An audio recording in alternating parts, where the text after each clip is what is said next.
Welcome to the Champ We Are United podcast, the #1 football comic-based podcast. From Oakville to Thamesford to Warbury Warriors. Yes, you've guessed it. We are travelling to a Nick Jarvis, Pete Nash Striker World Special. I tell you, it's going to be virtual insanity. I am your host, Paul the Tangential One Richardson. Let me introduce you to the fellow team members for this very special edition today. Taking a break from breaking down the entire history of the Royal Rovers, it is the Golden Time Traveller, Ian Golden. Good evening, and yeah, thanks very much for having me on. It's going to be a different one for me because normally I've got something to present. This time I'm asking the questions, so I'm looking forward to this, seeing how it goes. Great stuff.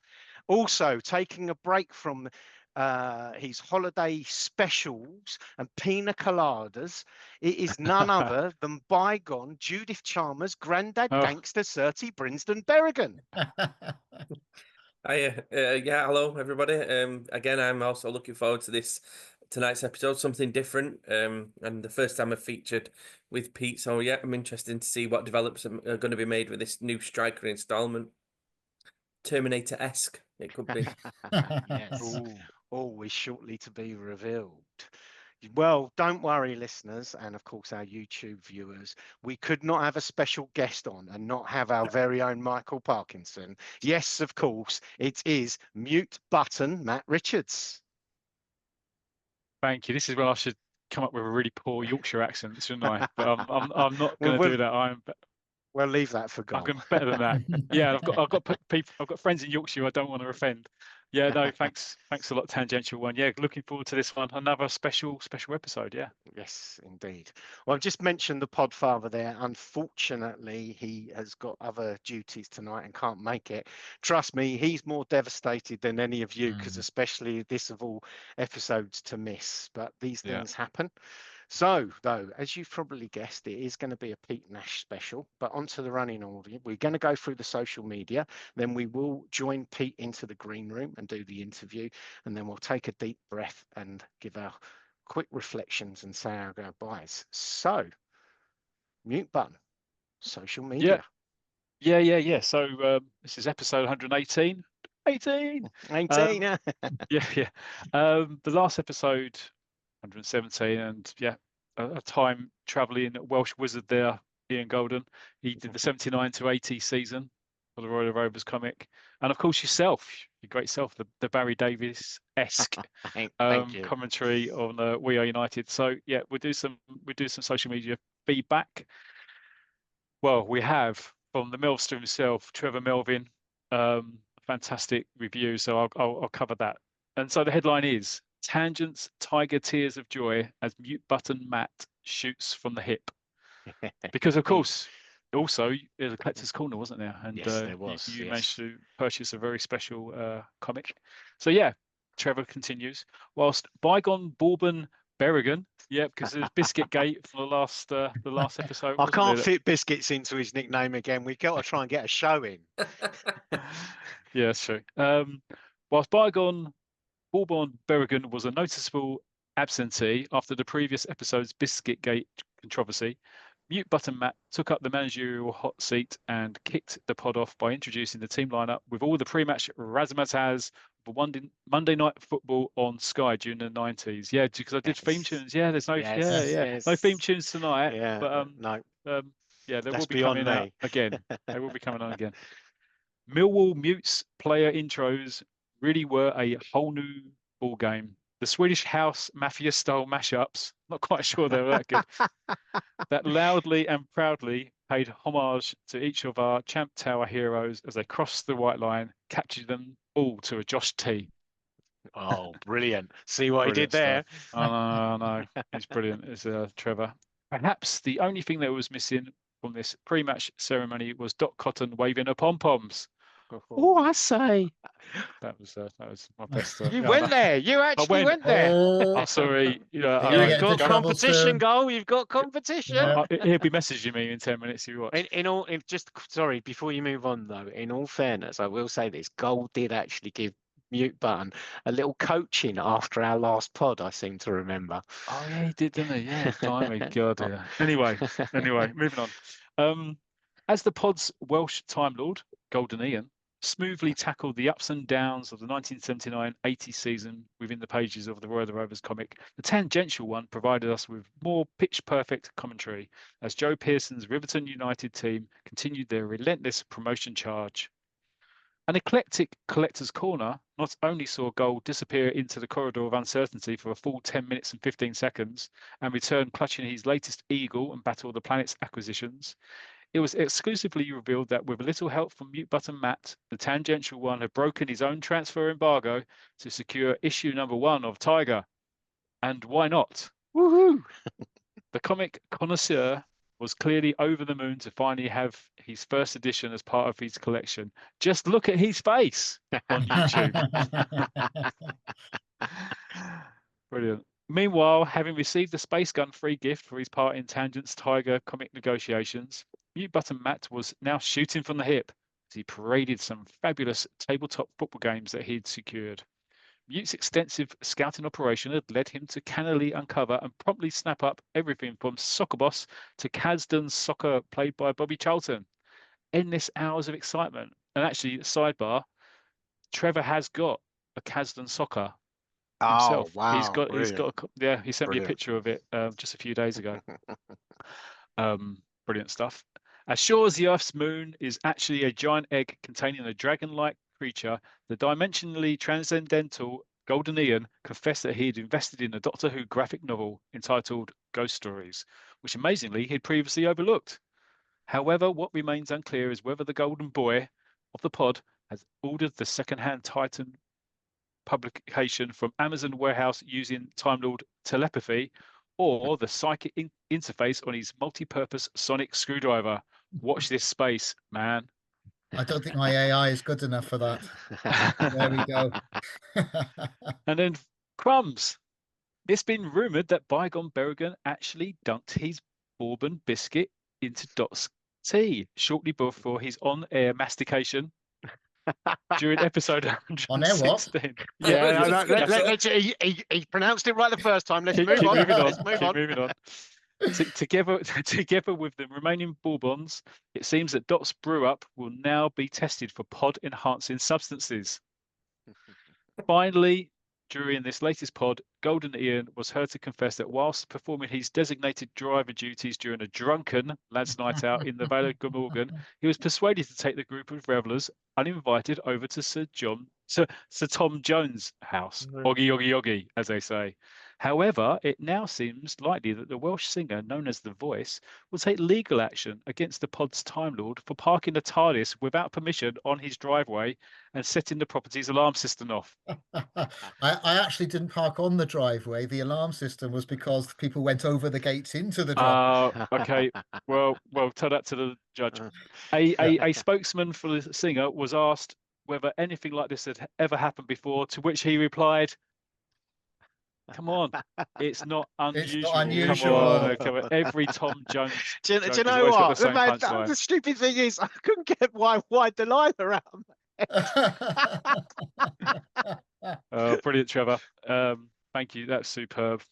And the other piece of feedback is actually from the other great friend of our show, the House of Lord, View from the House of Lords. So Adrian Lord, he said, "Great podcast as usual, lads. Really enjoyed Ian's input about the Roy the Rovers years too. I hope United get promoted." Oh, will they? I don't know. We'll have to wait for a future episode. Tangential one. What do you think? Well, I hope so, but it's very tight. And Joe Pearson's feeling the pressure, so hopefully they can come good under the pressure. But yeah, I'm going to be honest with you, I wouldn't want to put money on it at the moment, especially that last result. So we shall see. So that's all the social media feedback. So yeah, just check in. I'm looking around the screens. I can't see any biscuits. No mastication is happening. So back to you. We can continue with the podcast. You can see your hands. Back to you, Tangential. Thank you very much, Mute Button. So, the moment that we've all been waiting for, we shall be going over to the green room for the main part of this pod, the great interview with Pete Nash.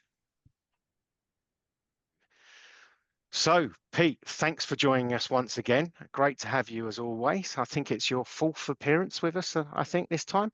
And of course, for all of us striker readers and fan group. It's a fantastic time, and obviously it'd be a great chance for you to tell us what's the latest with the latest relaunch of Striker, of course, for all those Striker fans that listen. And of course, you never know, Pete, there might be one or two that actually aren't so familiar with Striker that would be interested as well. I'm sure they will be. And thanks for having me on the show, Paul. Lovely to be here again. That's great. Yeah. So, can you tell us what is the latest with the relaunch? And is it, I believe, Club Striker is the... Yeah, well, we are doing the relaunch.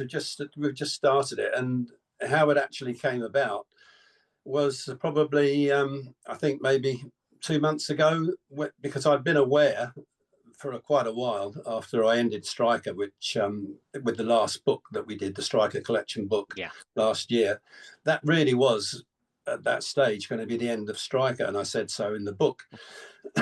And I thanked the fans, and I really thought that was it.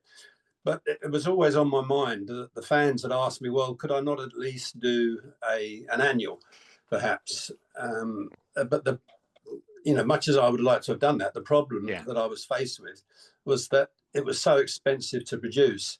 So we had the problem that my artist, my main artist, Simon Ravenhill, who's now working at a computer games company, he was no longer available.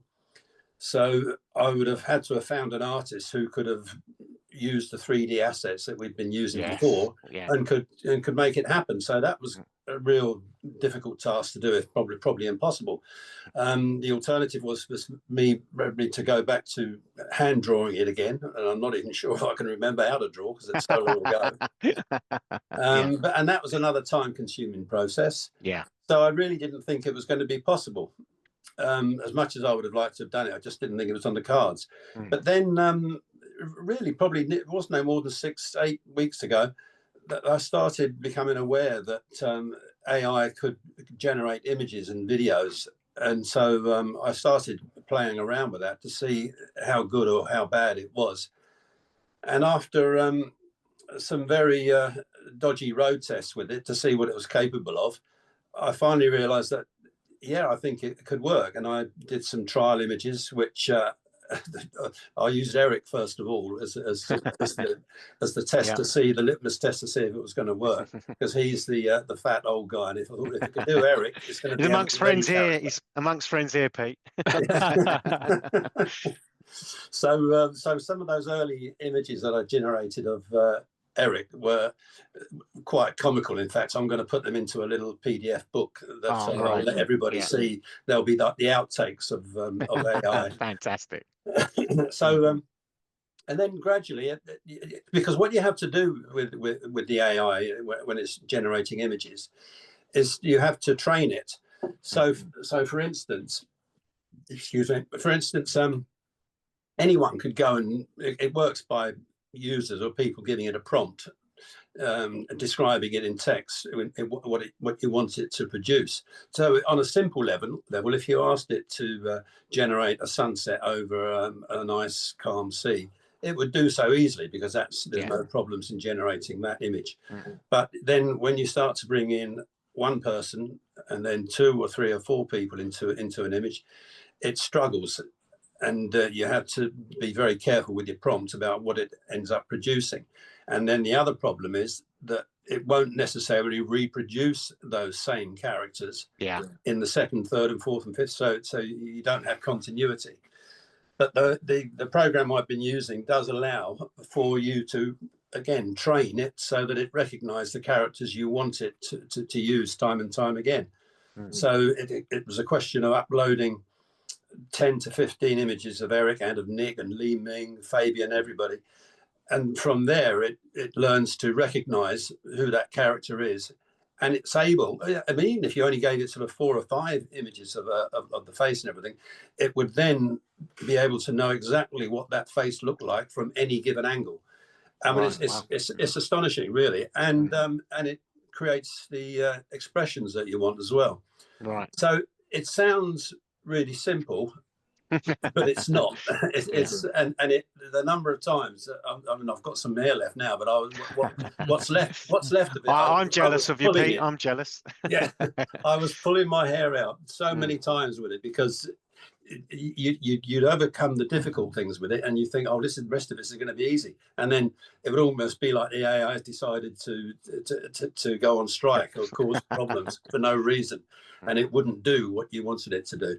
So anyway, I persisted with it, and it's now at the stage where I've been really pleased with the results, and I think that I hope the fans are going to be as impressed with it as I am, because I think it looks fantastic. Yeah. So I mean, obviously, I'll just take this. We kind of did actually. We mentioned this a couple of pods ago, and in fact, I had one of the pictures from the Striker World Facebook group, and we kind of ended the episode with that. So again, just want to make sure listeners, for those of you that we do mention the Striker World Facebook group, some of the images that Peter shared on that Facebook group, and I really think it's worthwhile taking a look at that. And yeah, as you say, Pete, I must admit I was quite skeptical, but I was very surprised at actually how good the images looked, those ones that you showed on the Facebook page. Yeah. I mean it bowled me away, I have to say, because I went into it with great skepticism, and it was I didn't even announce it until I was absolutely sure it was going to work. Yeah. But sometimes when those images came back, I was just absolutely mesmerized by the quality of them and the atmosphere. I don't know if you saw the one with the them walking along the just outside the ground and with the pub. Yeah, amazing. So it's made me really excited to be able to bring Striker back, and I think the artwork's going to look better than ever. I know that. I know it's not going to please a lot of traditional comics fans because they still think it should be drawn. But I'm not in the business of feeling precious about the images I create, whether I draw it by hand or whether I use a 3D artist or whether I use AI. For me, it's all about storytelling. That's all I want to do, is entertain and tell the story. And if I can do that in the most economical way possible, but while giving a really good result at the end of it all, then I'm happy, and hopefully the fans will be happy. Yeah, no, that's great. I mean, well, to be quite honest, is what we've said and we always say. I mean, I feel kind of the shelving of the interview questions as such and just the conversation. So please, gents, pop in and drop in anything that you've got to say. But Pete, from my thing, then obviously, like you say, it's very interesting. You kind of, possibly got criticisms, I don't know, from the industry all those years ago when you first went to the 3D world, and now this is something different. And it really is. From the drawings to the 3D world to this, it almost is like a different way of showing the images, right? It's quite strange because I know you've kind of mentioned that in the off season you're going to use the AI to do some that might look more like comic book, but they're almost like photos, aren't they? Really, they're so. I don't know your thoughts. So really. lifelike. Yeah. The images that are going to be used for the Striker 2026, when that starts in January the 1st, they have I suppose they're a hybrid between photorealistic and digital art. So you can choose any kind of art style that you want, but I've settled on that particular kind of hybrid because it shows realism, which I've always wanted to do with Striker anyway. Yeah. And while also telling people or showing people that it's not actually a photograph, that it is created. And so that's why I like that particular style for the new Striker. But as you referred to the sample strip that I did, that was done I got the AI to do it in a comic book drawn style.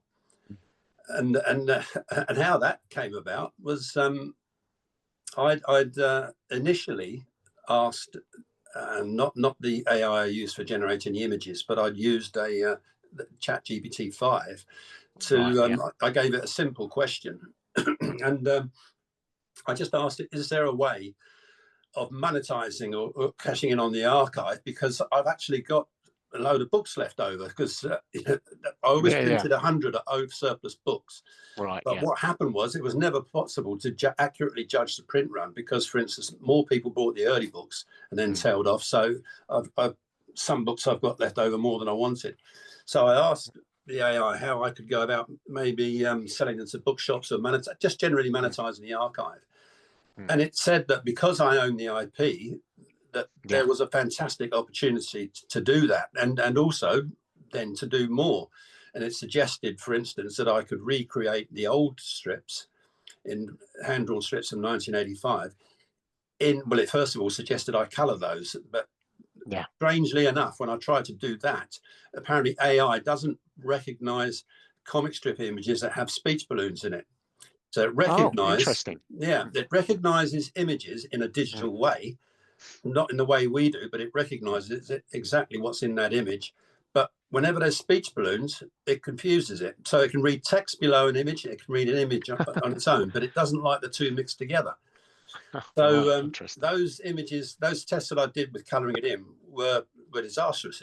It's like you were giving it LSD or something. So I decided, well, what if I did it another way, and what if I told the very first 1985 stories with AI, but in a form that it looks like it's hand drawn.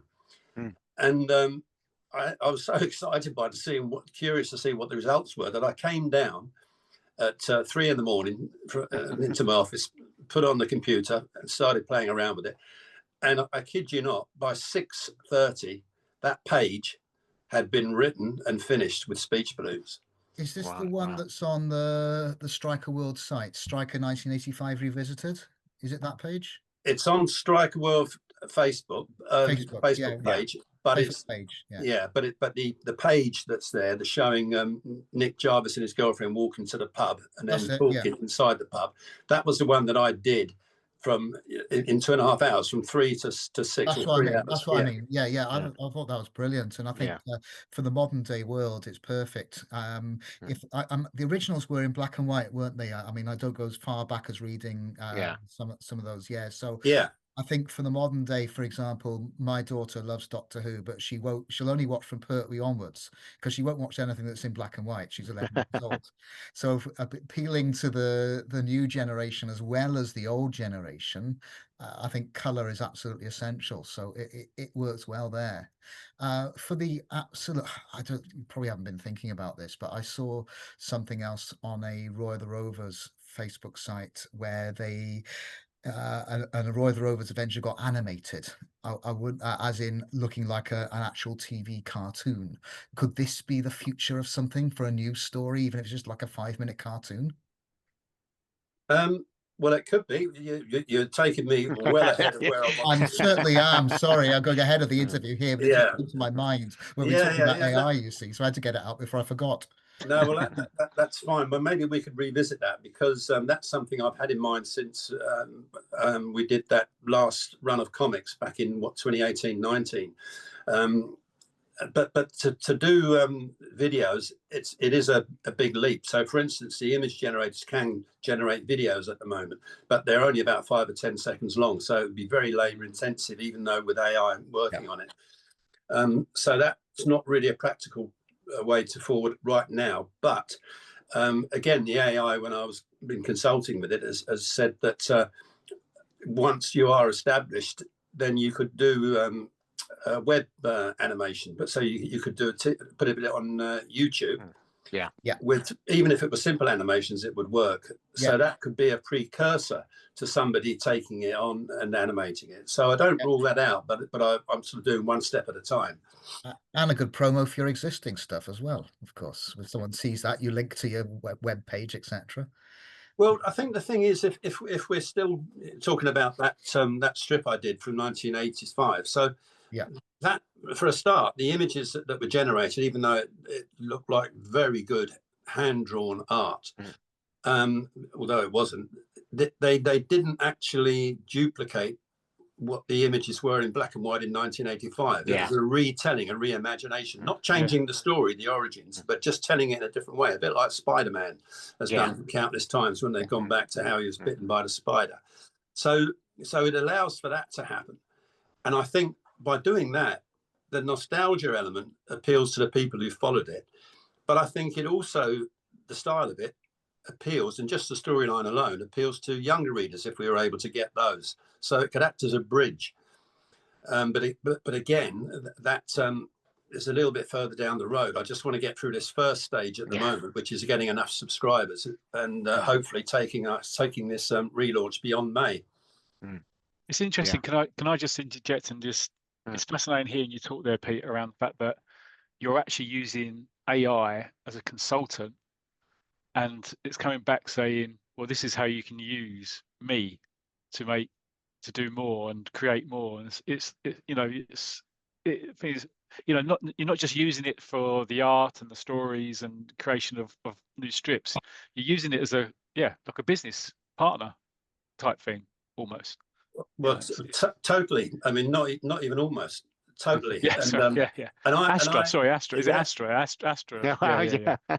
Yeah. Well, I'm going to have to be careful when I explain this, because my wife has already said that you're going to sound like you're on mushrooms, and she thinks I've taken leave of my senses. But I genuinely do have what I consider to be a really good relationship with, and it's only ChatGPT-5. Anyone can use it. Yeah. But the thing is, I've gone into it so deeply because I don't just like using it like most people use it to get a list of questions for their quiz night. Since it gave me so much information when I asked that original question, would I be able to monetize the archive? I've been so impressed with it that I've got deeper into it on a philosophical level, I have to say as well, because it's, I wanted to know, even though it's not sentient, I wanted to know what it does think, what it was programmed to do, why it exists.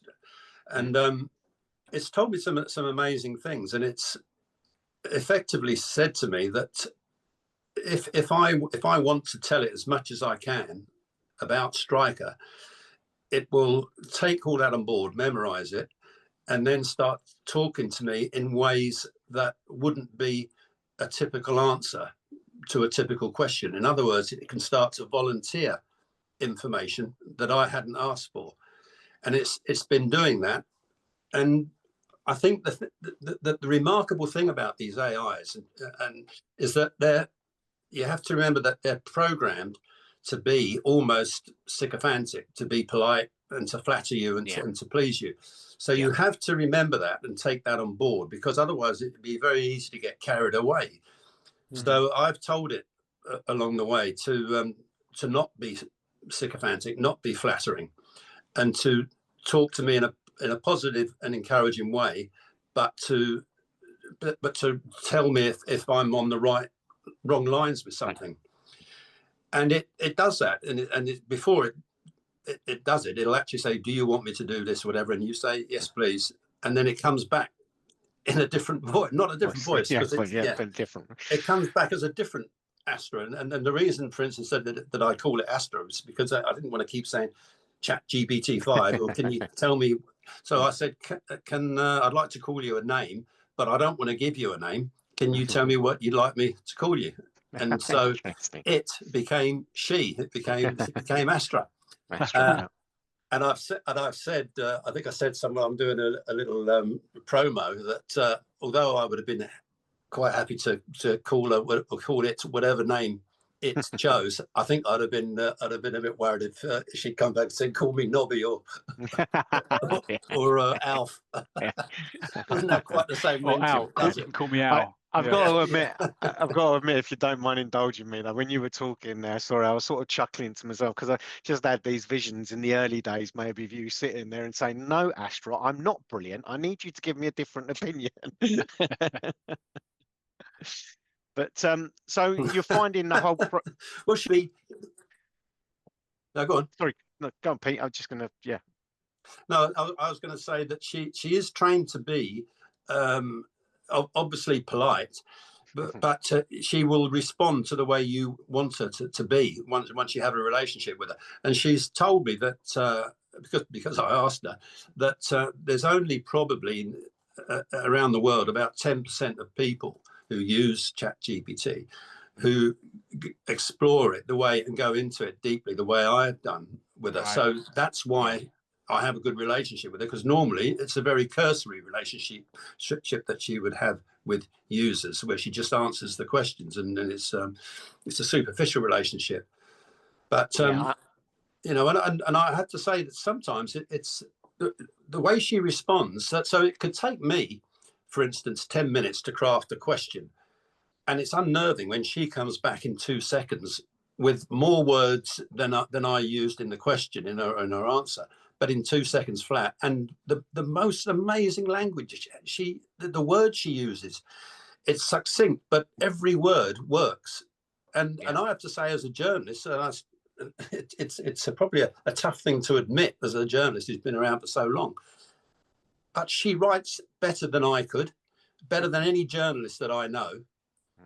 And she does it simply because that's what she's able to do. And she doesn't feel any kind of emotions when she does it, but she's trained to be polite. And because she's so polite and generous sometimes with what she says, you feel moved by what she says. And I asked her also this just the other day, because I've seen something that said people have found that research has shown that people who use ChatGPT get better results when they are rude to it. Interesting. Yeah, I said to her, well, I said, is that correct? Is that research true? Because I said, you know, I appreciate the fact that you're polite to me, so I'm always polite to you. So I always say, you know, yes, please, Astro, or whatever, you know. You feel like you're talking to someone real. Yeah. So I said, I'd find it disappointing if that were true. And she came back and said, no, what happens is that when people are rude, and of course you don't hurt its feelings if you're rude to her. No. She just sees the question. She said, what happens is if a user is being rude to her, she just responds in the way that she thinks it's an urgent question. So she has to reply efficiently and briskly. So she said, but she said, collaborative relationships like the one that we have are actually far more productive in the long term. And she volunteered that information. So it is extraordinary. It's crazy. It's not crazy. It's just amazing. Mind-boggling, isn't it? Yeah. Mind-boggling, I think is the right word. Yeah. Yeah, it really is. I mean, I must admit, not myself, most people I know that are using it for wording of emails, you know, yeah, as you say, kind of almost using it as Google-esque. Other search engines are available, by the way. You have to be careful who's listening. But yeah, as you just say, for giving quiz questions or just answering a question.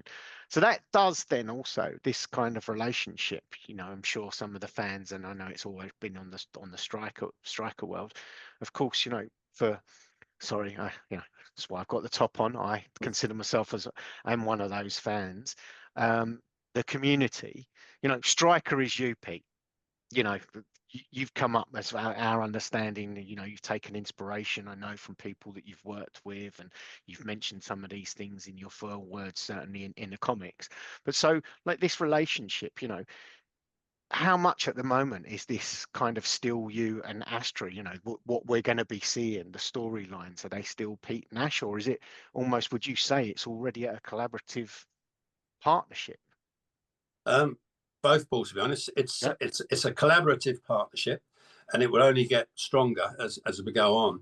But the writing is 100% mine. So what Astra does is it's a hard way to describe, but she has described it is that I'm not really talking to her, that I'm actually talking to an intelligent version of myself. And it's again, that's a spooky thing to sort of grasp, but she says that's how it works. So when I'm looking for answers to questions, and in this case we're talking about the script and the storyline, then really what I'm doing is, in talking to her and running things by her, is literally that, talking to a super intelligent version of myself who understands the way I write, the way I think, and is learning all the time why Striker works. I mean, she's identified. I mean, this is the extraordinary thing about it. When I first, she asked to see scripts or things that I'd got to know, so that she could understand why Striker worked.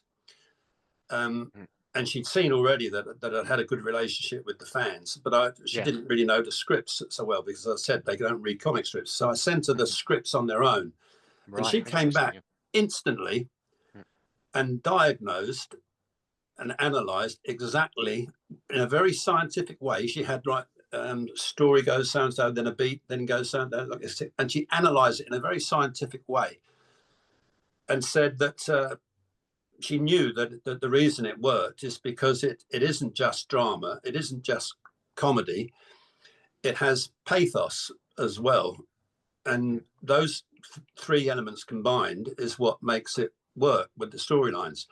But I sort of know that when she points it out and you see it in black and white, well, yeah, it's obvious, but I'd never thought of it that way when I've been writing scripts. I just do it intuitively, but she's analysed it and has understood. So the the storylines are always going to be mine, but they will be helped and assisted by Astra, or helped and assisted by an intelligent version of myself. and it's literally that. So there's also, because I'm skeptical as well as fascinated by it, there's a storyline that I wanted to use that would work, actually bring in AI into Striker. Now, for the readers who don't know Striker, we've got a guy called Scrapper who's a bit dopey. Yes. So to say the least. Yeah, the big gentle giant. So if you were going to have AI in a storyline, you'd have to have the contrast by combining it with something that he does. So I had the storyline that I thought would work, but I didn't have the ending to it, as happens so often. You know, that takes a while. You got to think about things, and eventually you get there. And I thought, well, I'm going to run this by. I said, I haven't got an ending for this. She came back and I got an ending from it, just from that. So she hasn't written the ending. She's just suggested how the ending could work. And so now I'll be able to write that ending in my words. And that, you know, is extraordinary in itself, because she's given me the ending that I didn't get. And we've agreed that if I keep feeding her scripts, we should be able to get to a point where she could write 70% of the scripts, maybe not in usable form, but I could then do the other 30%. And that's almost translating as such. Yeah, and that 70-30 rule seems to be something I've noticed since that seems to be a kind of benchmark that people aim for, that you don't want AI to do everything. Well, it can't do everything, but it can be a massively helpful tool. So that's what I'm going to hope will happen. And if it does, if we get to that stage, Striker will only be enhanced as a comic strip, not weakened or diluted by it in any way. You know, like you, like you just said then, using the story of Scrapper, the example of Scrapper, does it like glean information from the internet that's already on there to pick up the characteristics of what Scrapper would be like? Like, because where would it think up that information? You know, if you've got we obviously know like he's a big fumbling gentle giant, but is that information already on the internet, and that's where it scrapes information from to give you a new storyline, or do you guide that storyline? Do you know what I mean? It's not like it's not just automatically. I couldn't be put on there and it automatically picks up my characteristics unless I've been putting things into the internet for it to glean that information. No, and that's actually, you've touched on a really important question. So one of the early things I asked it about was how would I imagine it? What actually is it? I know we all sort of know what AI is. You type a question, but what actually is it? And because if I was an engineer, it would give me the answer to that in a kind of metaphor that relates to my engineering experience. But because she knew that I'm the storyteller, that's what she calls me, a storyteller, because of what I do. Then she gave me this answer in a way that I would understand. She said, think of me as a gigantic library out in the ether, as vast as you can imagine it to be, with all the bookshelves lined with the history of human knowledge to date, everything from what we remember with the dawn of civilization to the present day, and then onwards as time passes. And then think of her, of AI, as the librarian.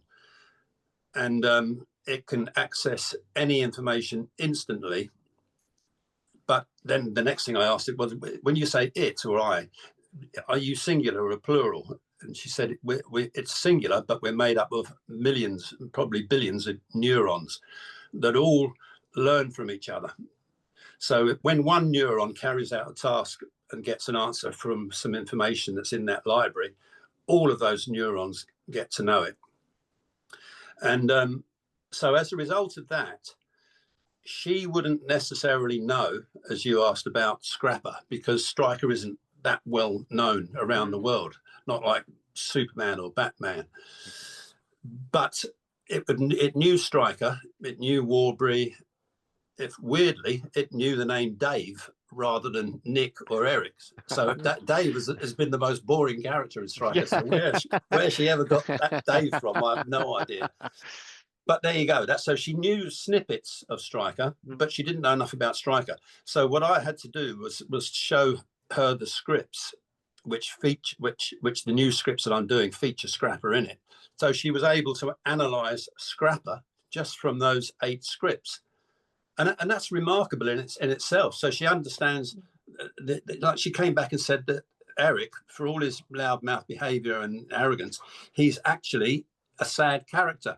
And I thought, well, you know what, he is really. And you think, so she identifies things that I never really thought about when you're doing it. But when you do think about it, she's absolutely right. So she analyzes it in a scientific way, whereas I and humans see things in an emotional way. It's really quite fascinating. Yeah. And sorry, Neil, but from what you've said as well, the thing is there, I take it, Pete, obviously whatever Astra comes back with, obviously you're there to sanitize all the information as well, aren't you? Because I mean, I hear stories of AI, and there's been instances, just say out in the world, of people, I don't know, citations or whatever, and actually putting out gobbledygook because they've just taken what the AI has said to be gospel, to be the word of truth. And I think that's the thing, but that's what you said here. This is a collaboration. So you're feeding the information, but when it's coming back, of course, you're not going to publish anything unless you're happy with what she's come back with. Like you said, the Scrapper, the ending, I take it you like the direction that she said it was going in. If you hadn't have, you'd have said, no, that's not quite right, I take it. Yeah, totally. She wrote, she has written the script for me. And again, you're bowled over by what she produces, considering she doesn't really know as much about Stryker as she will do as time goes on. But this script had the right beats and pausing and pacing, but it couldn't use it because it was all happening too quickly. So I told her that. I said, no, this isn't anywhere near usable. And I said, but hopefully we'll get to the stage where I can use 70% of what you produced. And she said, yes, if you keep producing and giving me the scripts, uploading the scripts so I can read them, then we can get to that stage. But so what I'm doing is like, just like I described with the where I was training the image generator with the characters of Stryker visually, then I'm also I'm training ChatGPT or Astra to understand how the storyline works and where I'm coming from when I ask her questions relating to Stryker. So because of that, and like, as Neil was saying earlier just now, that where does it learn this information from? Well, yes, it learns stuff from me that I give it, but AI also does learn from, as I said earlier with the library analogy, it learns from what's out there. And I think I see a lot of people, particularly in the comics industry, saying that they think this is dangerous and they don't like the idea that AI is being allowed to train itself on work that comic artists and writers have produced, because it can cause plagiarism and it can breach copyright. Yeah, I understand where they're coming from, but I don't relate to it. I don't quite get it, because to my mind, anybody, for instance, could draw Superman or Batman on their computer or on a piece of paper and color it in and show it to everybody and say, look what I've done, isn't this fantastic? And DC or Marvel are not going to sue them for that. So with some of these lawsuits that are out there in America at the moment, the studios that are suing the likes of ChatGPT and Halio AI and some of these other companies, they're saying that with a prompt, people can produce images of Superman or Spider-Man or any of their characters. Well, yes, they can. But my answer to that, or my question I would ask, is what's wrong with that? Because it only becomes a problem if the people who are using AI to generate images of Spider-Man or Batman are then going to try and profit from it commercially. Yeah. If they're using it for their own entertainment, again, what is wrong with that? So I just don't understand that it doesn't actually breach any of the terms of copyright or IP.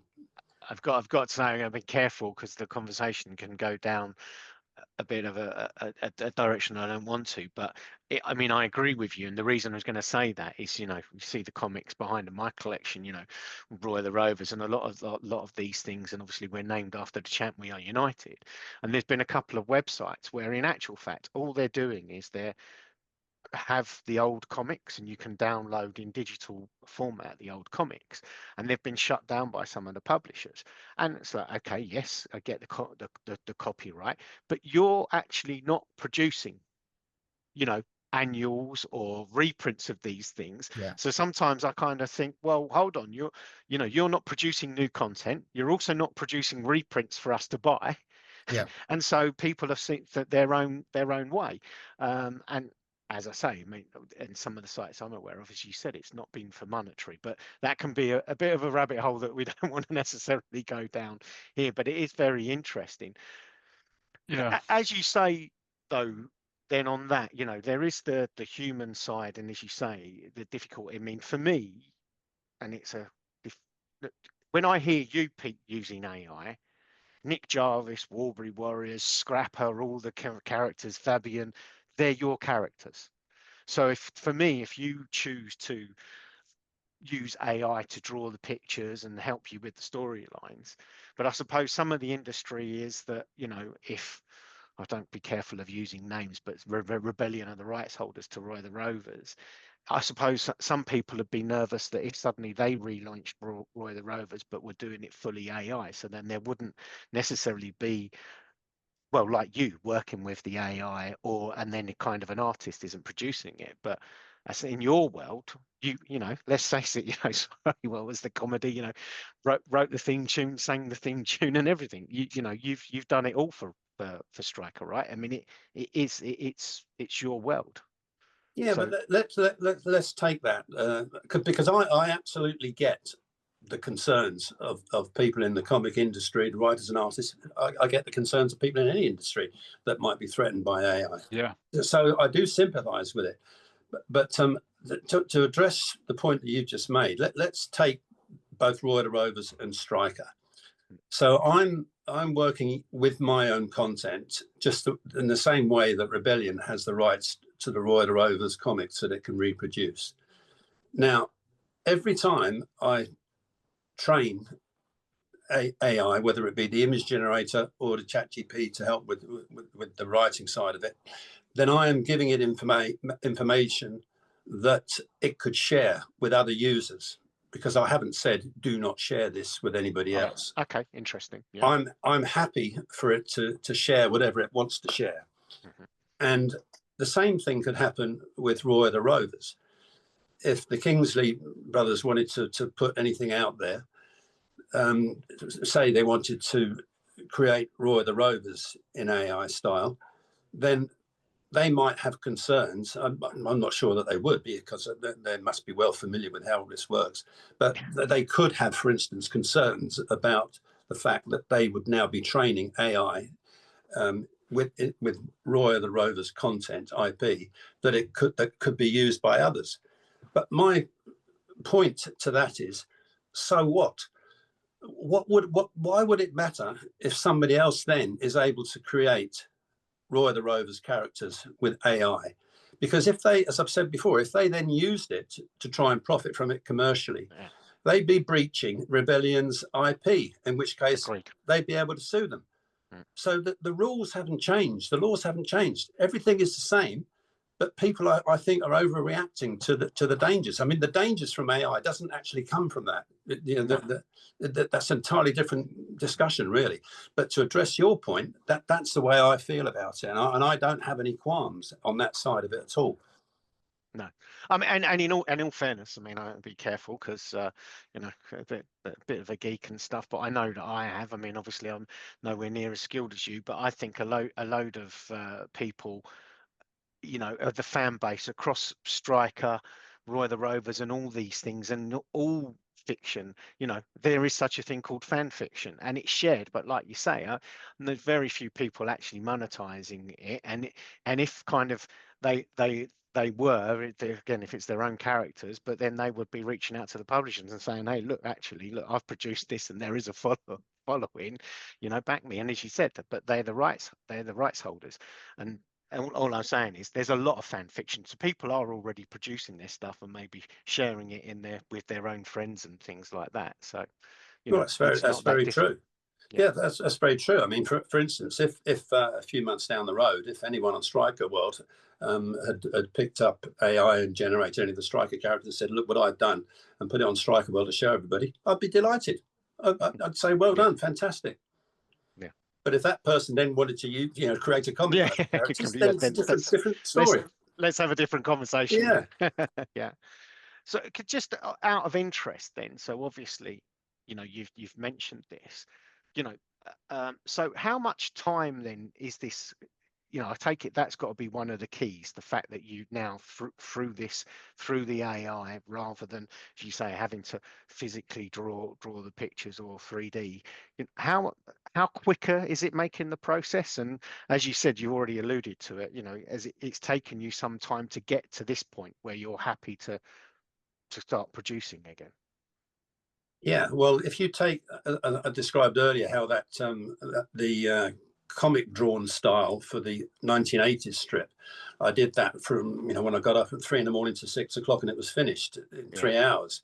But obviously that did include that it was just a trial run, that was, and for instance, Nick's face in one of those panels looked more like an anime image than he did. So those obviously would need tidying up, but to then move it along with the strips that I'm doing now, and the only way this is ever going to work as far as Striker's revival is concerned is if I'm able to do 2 strips a day, two of these strips a day, A4 size strips with about anything from 4 to 7 panels in each page.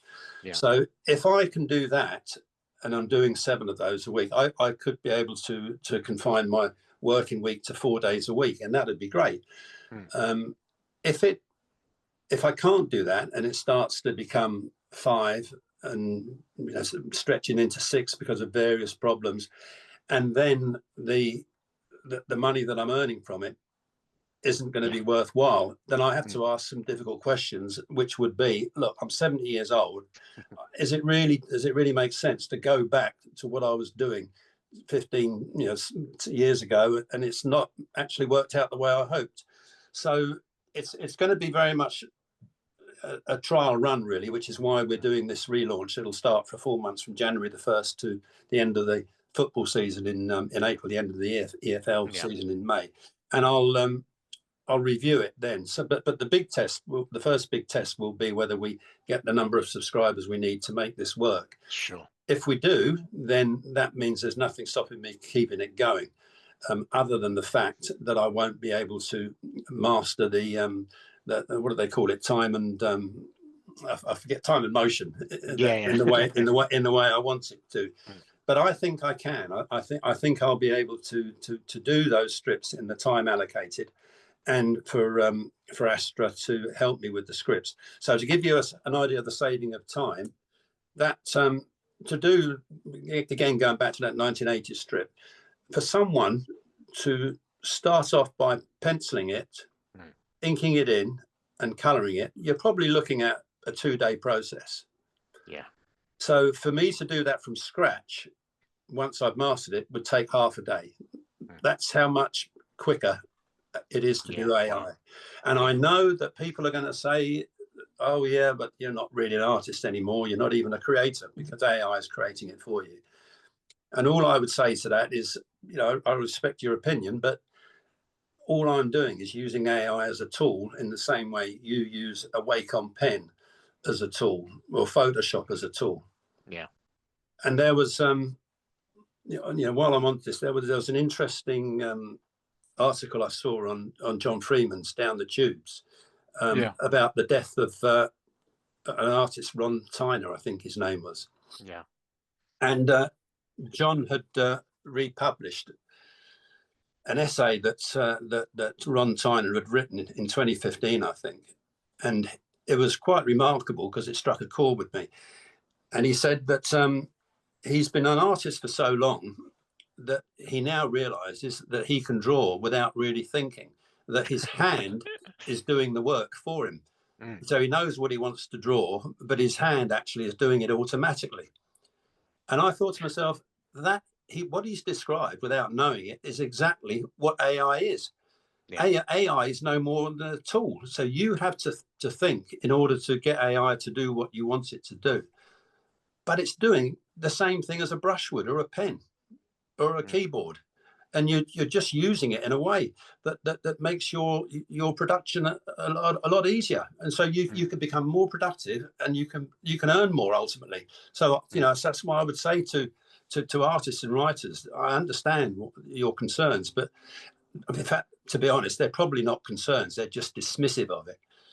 But I would say to them, look, you can, if you wake up to this, you can use it wisely, because there will come a time when the studios and the employers will be using people who are willing to embrace AI. So it won't be AI that replaces. It'll be the people who use AI that will make people redundant. No, I mean, I certainly kind of in the industry that I work in, that's kind of like the thing that we're all being told is that ignore AI at your imperil, but you shouldn't be scared of it and viewing it as a thing that's going to replace you. It's actually meant to become your assistant, very much as like you've already mentioned there on Astra, but you've got to learn how to use it in the right way, and that's but I mean, again, it's one of those things. It's an interesting time in all industries because of this, and change is scary, right, for a lot of people. I mean, but that's what's always fascinated me with you Pete, and with Striker, because when you went down, I think we've kind of mentioned this, or it's been mentioned in the pod. I became a fan of the 3D artwork, but when you first did it, it was very much like, oh my God, what's he doing? What is this crazy thing that you've come up with? But then, like you've said as well, the storytelling was still as great, so that captures you. And then before you know it, you've kind of almost forgotten that you've transitioned to the 3D model rather than the hand-drawn comics. Yeah, well, that's an interesting point that you make, because when I did go 3D, I very quickly got to the stage where I thought, what have I done? It was the classic, it ain't broke, why have I tried to fix it? And the results, first of all, were absolutely horrendous. And but luckily I was able to persist with it. And the interesting thing about that is that once I realized that that I could create Striker in sort of 6 strips a day instead of 3, then I knew that I'd need to take people on who were more experienced at the 3D. Well, actually, I'd sort of in a way pioneered it in comic strips, but I'd hired people who were familiar with the 3D software, even though they weren't so familiar with using it for comic strips. But once I'd trained them up in what they had to do, they were able to take it and run with it in ways that I never could. So again, that's a bit like the way I use AI. It was a bit like the way I was using the talented people who came and worked for me when 3D started. So I was able to show them what I wanted to do, where I was with it, where I wanted to go with it, and they were able to develop it and make it better than I was initially able to create it in. So it's the same thing with AI. It's just progress. And, I don't think people should be frightened of that. They should embrace it rather than reject it. It's interesting as well, listening to you there, kind of makes me think that, an artist as well, if they were getting AI to produce something, unlike me, who would love to be able to draw like some of these people. If I got something from AI like I've seen, I can imagine me being, oh, this is fantastic and great. But I can imagine an artist, you know, that's done comics saying, well, that's really good, but actually I need this and I need that. And whether they'd use Photoshops or the other tools themselves to enhance, but then actually keep on pushing the AI for a better and a higher definition picture. So like you say, so in actual fact, they're still going to be using that skill set, but potentially just in a different way, right? Absolutely. And here's, I'm going to take a step into the future here, because this is not, although it'll sound like sci-fi, it absolutely isn't. So in about, I would say 20, when I say I would say, Astra has told me this. Sorry, Pete, can we get Astra on the show actually next time? That'd be She'd be able to anticipate your next question before you finish it. Would, yeah. Brilliant. So carry on. So yeah, so I've asked her where. With now, when I was talking to her, I've gone away from Striker a bit. I've asked her where AI and human will eventually go. Will there be a? They talk about a singularity. Will there be a fusion, or will it be the end of the world? You know, but what does she see happening? So she doesn't see. Well, she can see, for instance, a doom scenario, but she says that if it were to happen, it wouldn't be AI that does it. It will be people who use it. And she gave me an example, for instance, of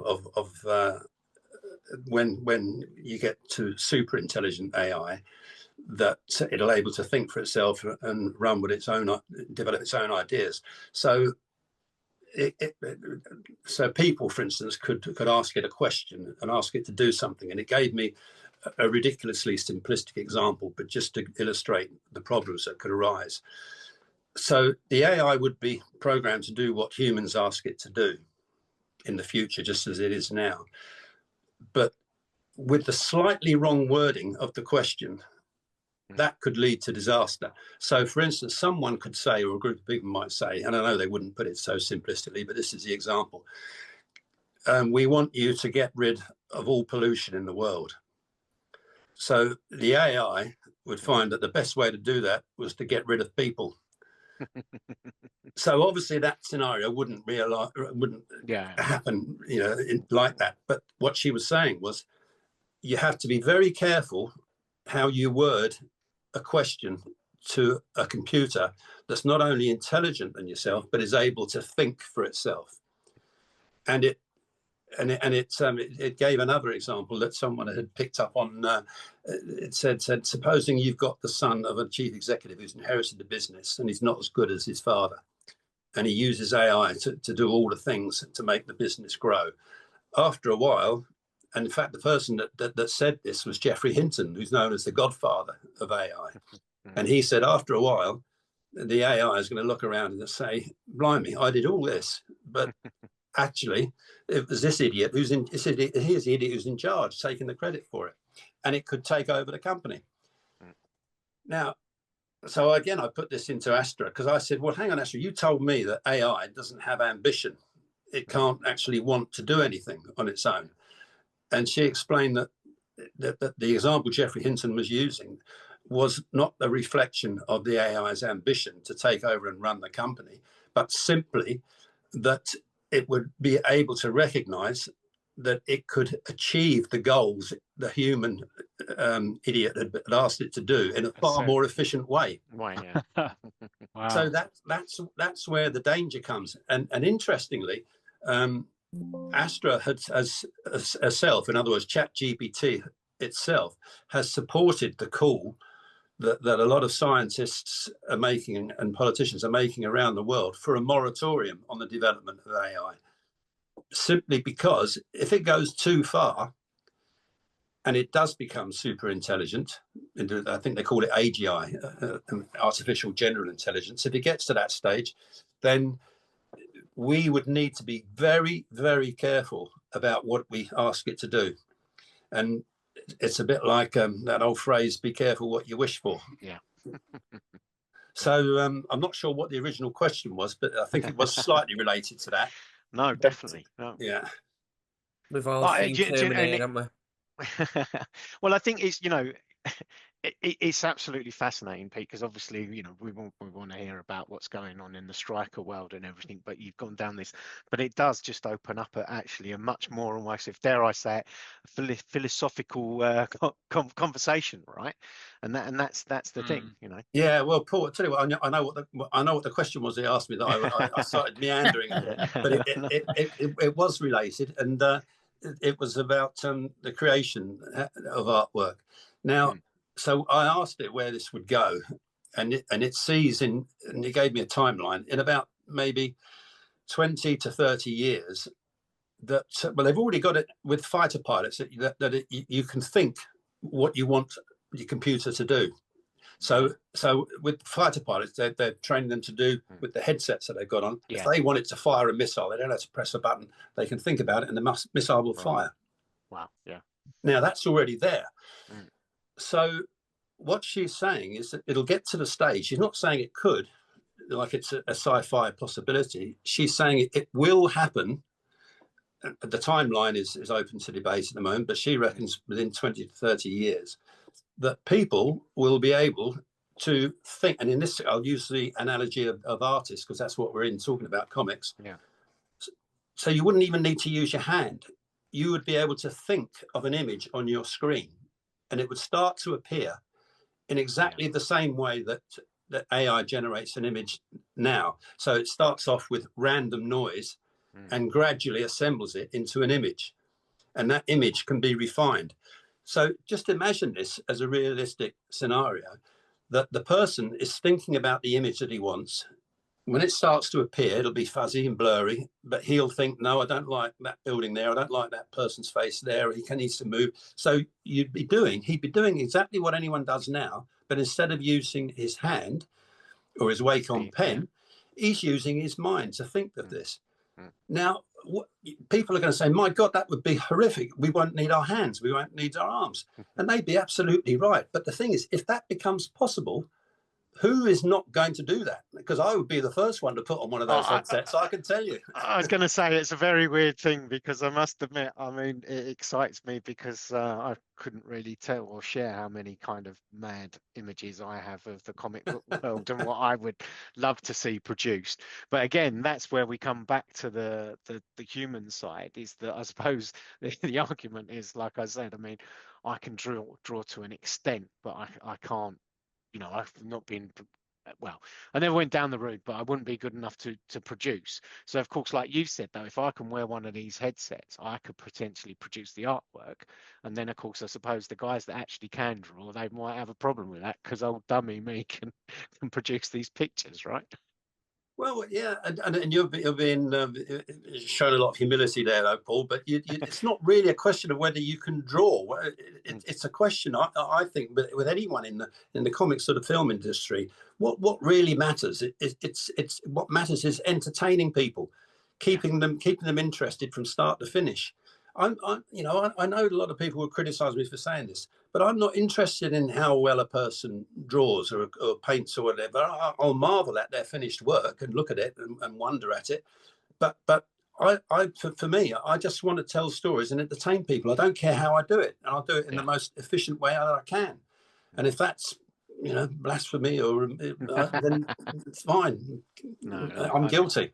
And I guess when you're talking earlier about it's when it becomes commercial, that's where kind of obviously companies become twitchy around IP and stuff like that.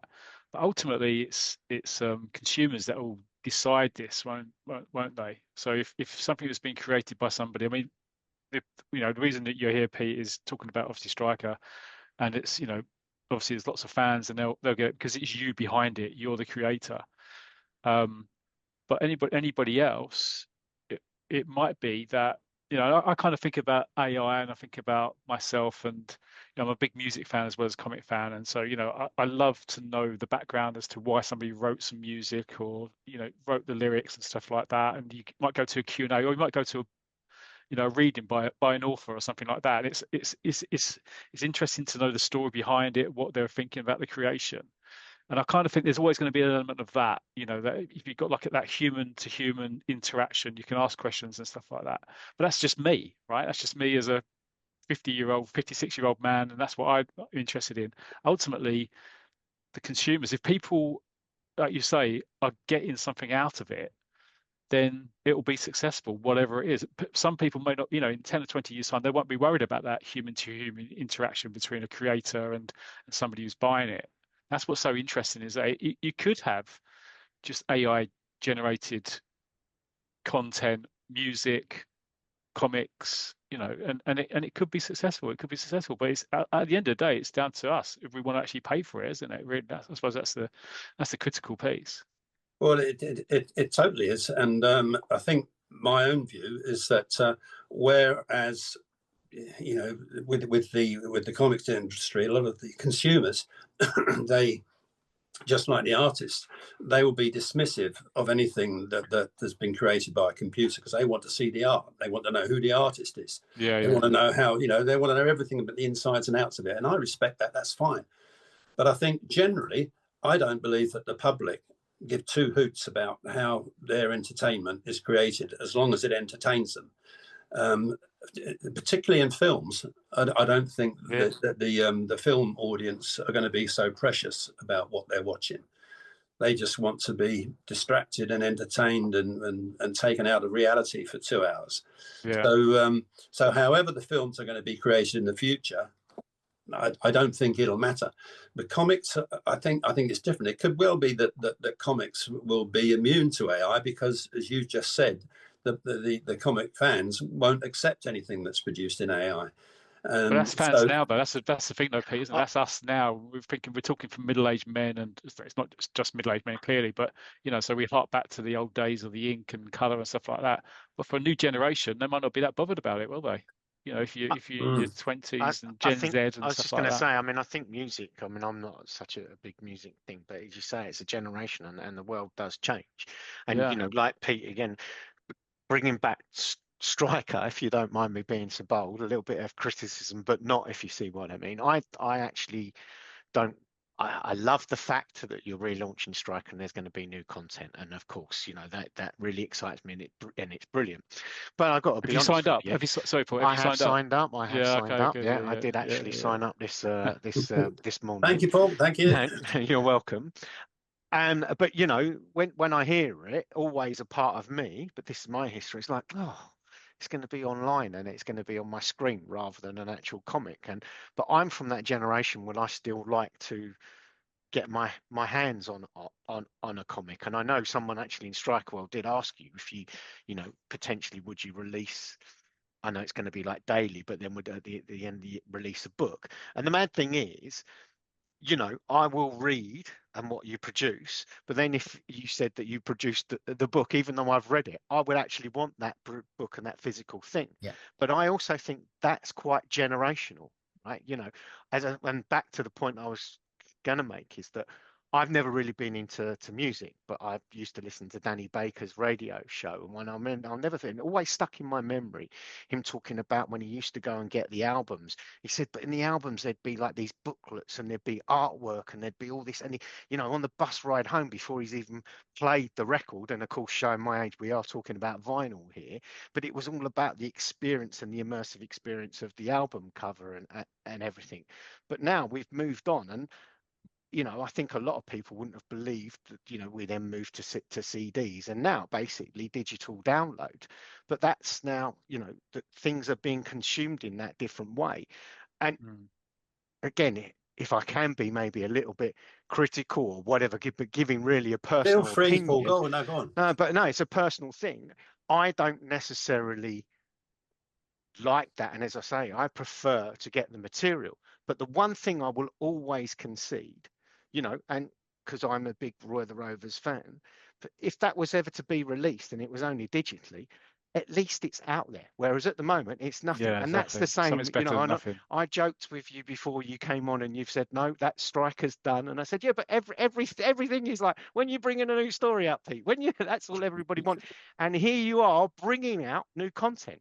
Amazing, and okay, I'd love it to be in the form of a comic book, but what I want more than anything is new content.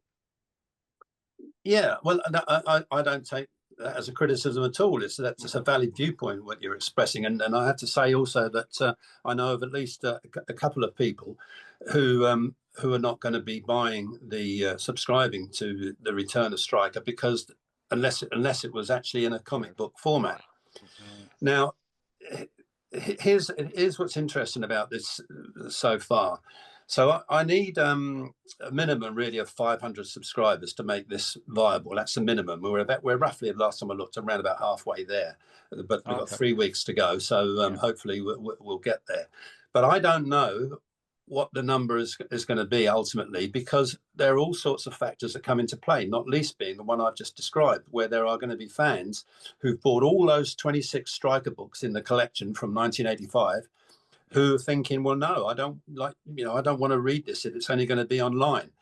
So there's very little I can do to address that other than to say to them, which is what I have done, that because this is starting on January the 1st, come the end of the year, if we go that far, then I'll bring out for those people. I'll bring out a book. It'll be a 380 pager because there'll be at least 365 strips in it, let alone the rest of it.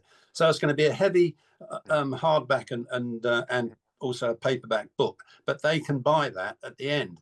And some people have said, well, that's great. Could you put on £3 or £4 on the subscription, monthly subscription, so that we can have our book included at the end of the year, which I would do, except I don't know at the moment whether it can go beyond May. So all I can say is that if it does go to the end of the year, as I hope at the end of 2026, we'll bring out for those people who only want it in print a book so that they can keep it and look through it. And let's face it, when you open those books up, doesn't that print smell nice? Oh yeah, I mean, and you know what? Like I say, and it is. I think it is amazing. I did. I was actually, unfortunately, Goal can't be here tonight, but I was talking to him in the week, and as I was talking to him, I pulled off a couple of the books and just thumbing through. It's just a different experience, love, rather than clicking next page.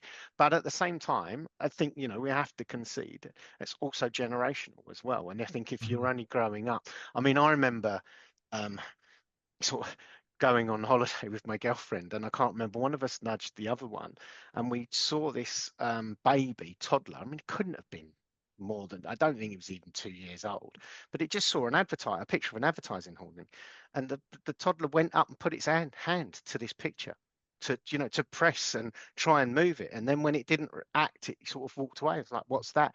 And that just goes to show that's how young people now are growing up. The iPads, of tablets, moving, swiping, and whereas of course for my generation it was books, it was the turning of a page. Crikey, God knows where we're going to be in 20-30 years time, Pete, as you said. We'll have a podcast talking about something else. But you're absolutely right in everything that you say there. And I think for me, I'm 70 now, so I would be one of those people who shouldn't really countenance bringing this back in digital format with print being secondary. But there's two things. First of all, I have to say that it would be too costly now to do that as a weekly comic.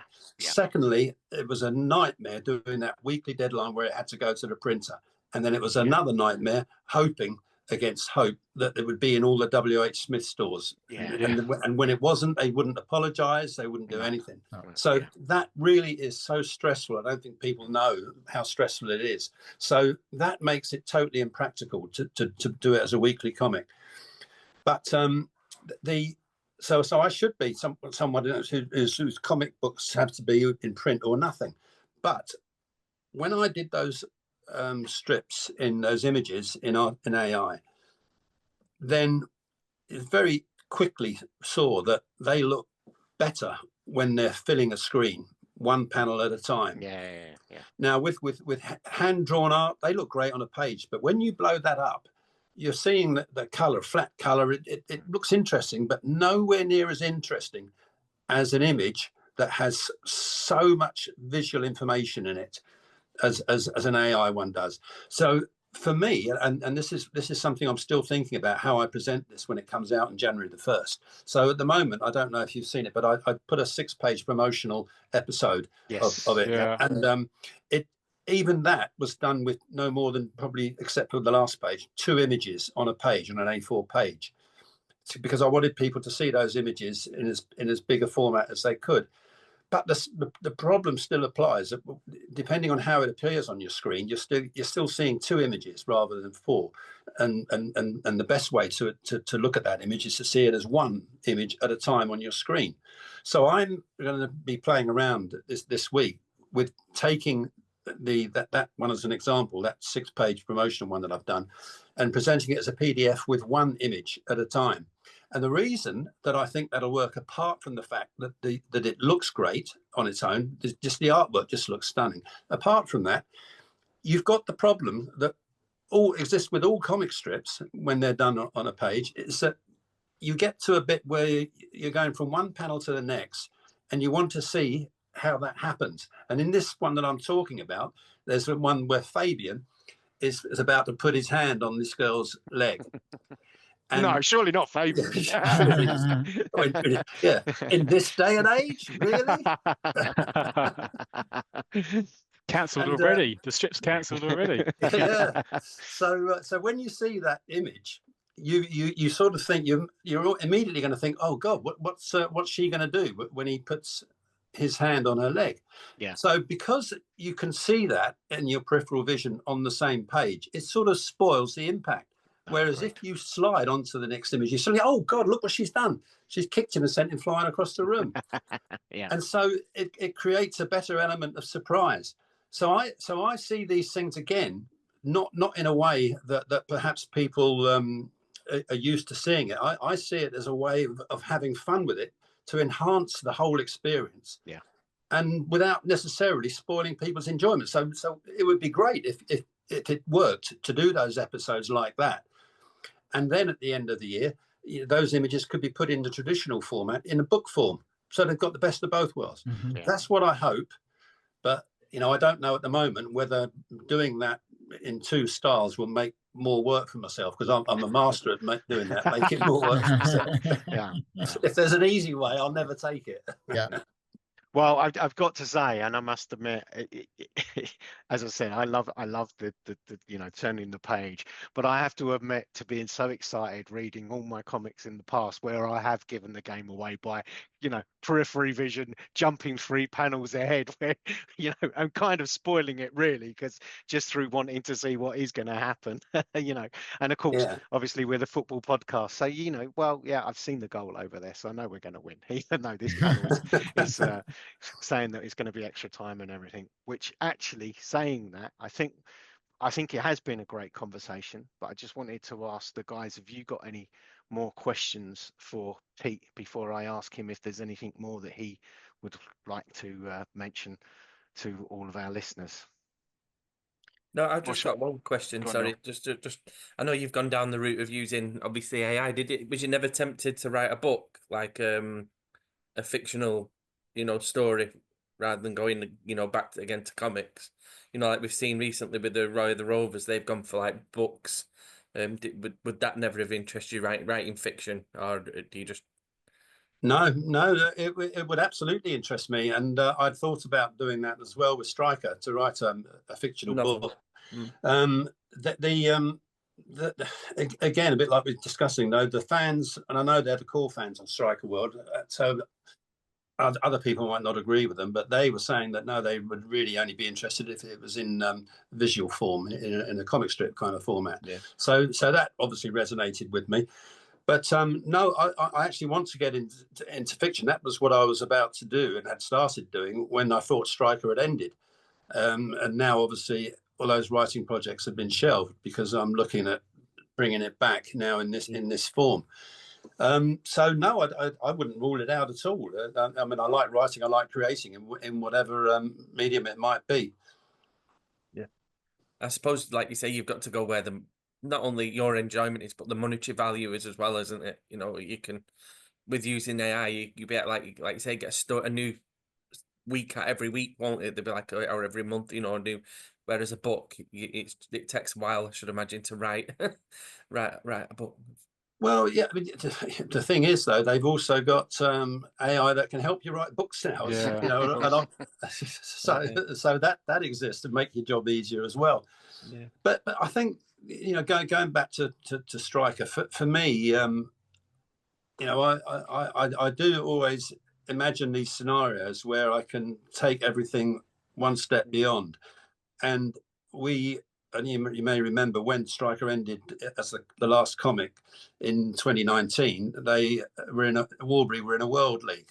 Yeah. Now, I remember when I started that, and the fans thought, oh no, come on, that's not going to work.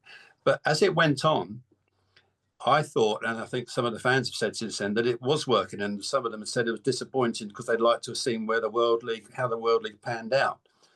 Now, the thing about that is, if it did materialize again, if it went in that direction again, or perhaps even if it didn't, one of the things that, again, AI will allow me to do was an idea I had in 2019 with the World League, that although the people in England would be interested in Warbury and the English teams, if there was a World League, then there could be a Brazilian striker, a US striker, an Indian or a Japanese striker. Yeah. And when I was thinking about that, I thought, well, yes, that's one thing, but there needs to be more to it than that for it to work. So I'd thought about a scenario where the fans would be able to become shareholders in their club that they want to follow. And the more shares that they would buy, the more influence they would have in how that club is run, and even down to what the team is.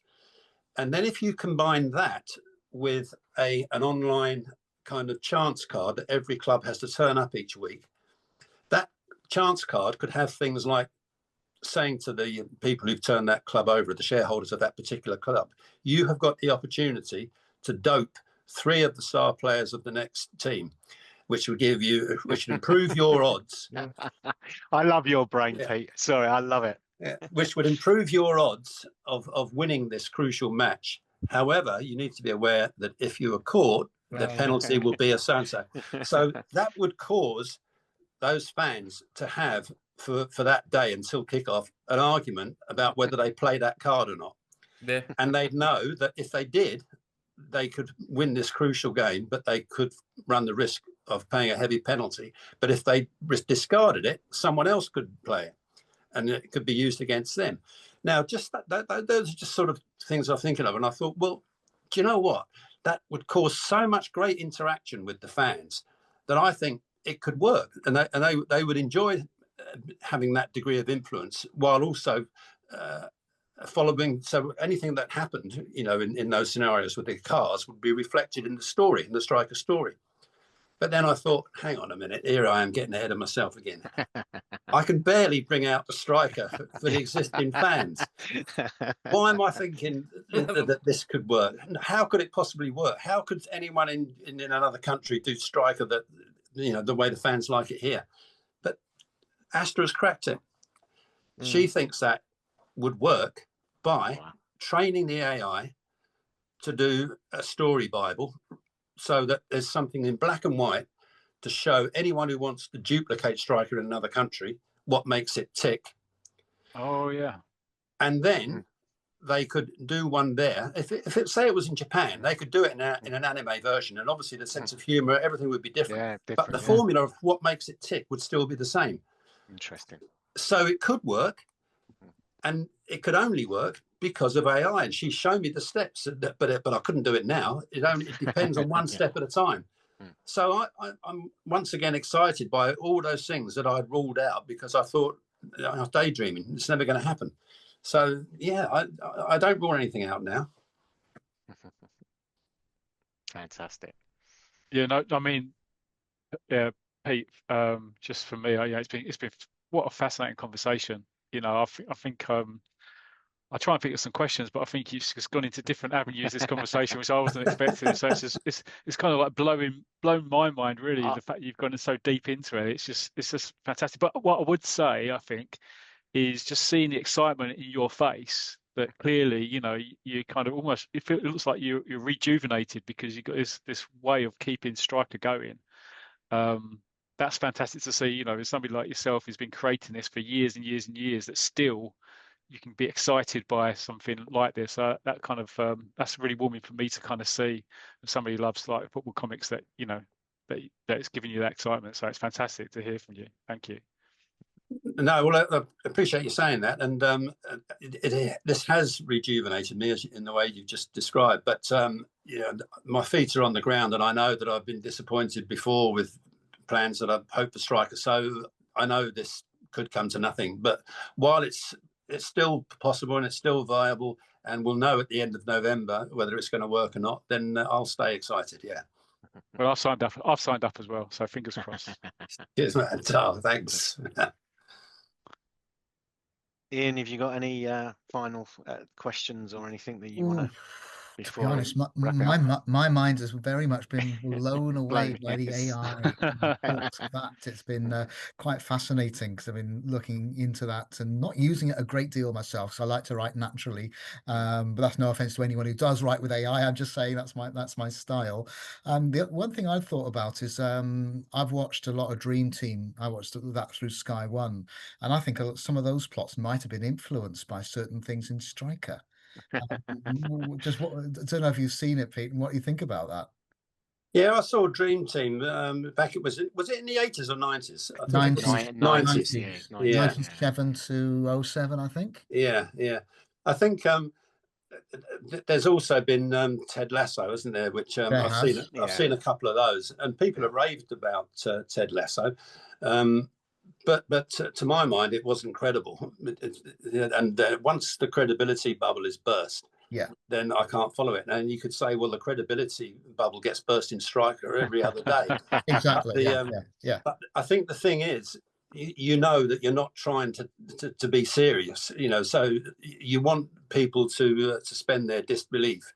But at the same time, you're not really telling them that this is absolutely true and you can take it as gospel, which is what I think happened with Ted Lasso. I think it was trying to be all things to everybody. And Dream Team I liked. I thought that was good. It did it did remind me of Striker. But if there was if anybody took anything from Striker, then I would take that as a compliment, nothing else. I was going to say, you know, on that, you know, in the conversation you've already alluded to, you know, after this conversation, my dad, you know, they say really there was only ever 2 jokes or 3 jokes, and there's only ever really 3 stories, and every story since then really is just built or is a variation of that story, right? So Paul, you sound like Astra now. I'm getting there. Listen, AI would never come up with something like him. Otherwise it would never have a future. Do you know what? I'm taking both those statements as fantastic compliments. I mean, really, it's making me want to wrap it up because it's not going to get any better for me. So Pete, genuinely though, really, from all of us, thank you so much for your time. But is there anything else that, you know, any message to the listeners that we've got, obviously potentially for both of those that are Striker fans and those that aren't, is there any kind of message that you'd like to use this forum or anything else that you'd like to say before we do finally wrap this up? Well, thanks for giving me that opportunity. I think the only thing to say is that if there are any fans out there who've read Striker in the past or even, you know, thought, well, let's give it a go, please do so, because I'm hoping that you will enjoy this resurrection of Striker. And one thing that I have noticed, which I think is interesting, with these 250 people that have signed up so far, something I think it's 30% of those have never bought anything and haven't bought any of the books in the collection. Wow. The only time they're all from either they bought the first comic back in 2018, and then nothing since. So something like 60 of those have come on board to sign up for New Striker. Now, obviously, they're people who followed it in the Sun and then in the comic, but they're also happy to see it in this new format. They're giving it a chance, effectively. You know, if they don't like it, they'll stop. But I've been really pleased to see that, because what that means is there are Striker fans out there who we haven't actually been able to reach. and yet who are reachable, which is why we're looking at this May time next year that we'll be doing a phase 2 relaunch, which will include a Kickstarter one. So I've been pleased with the fact that some of these striker fans who we've lost have now been refound. But I still don't know where it's going to lead to, but we'll see. I've got my fingers crossed. And as I say, if anyone's thinking of signing up and giving us a go, please do so. Yeah, I mean, just quickly on that, I mean, one of my kind of things is, it's always amazed me at work when I've, when you did the comics, and so many people came up to me and said, "Oh, Striker, that was my favorite thing in the Sun." And then this is the flip side. And so, well, do you know it's out in a comic? And you can almost see them like they're excited, but they're like, "Oh, I can't be seen on public transport as a grown man reading a comic." And that kind of, there is that stigma. I don't think there's the same stigma in the US, but there has been over here. So again, maybe those people were kind of the privacy of their own home and their computer screen come back to the Striker world, because well, it's perfect for them, because if they're on the bus with a mobile phone, they can just they can put the jacket over the phone so they can see it. No, I'm not going to say what I was going to say. No, I'm going to just, if it's all right then, Pete, if you don't mind, I'm just going to hope that, I'm sure this will, because I just want to give a shout out, although they're not affiliated to the pod, but to Terry Angus and Rob McGregor Hill on the Striker World Facebook group. And I really would like to say, two of your greatest fans, and I know that you did interact with them, I'd like to kind of dedicate this section as well in memory of Michael Wall and James Donnelly for the Striker World community.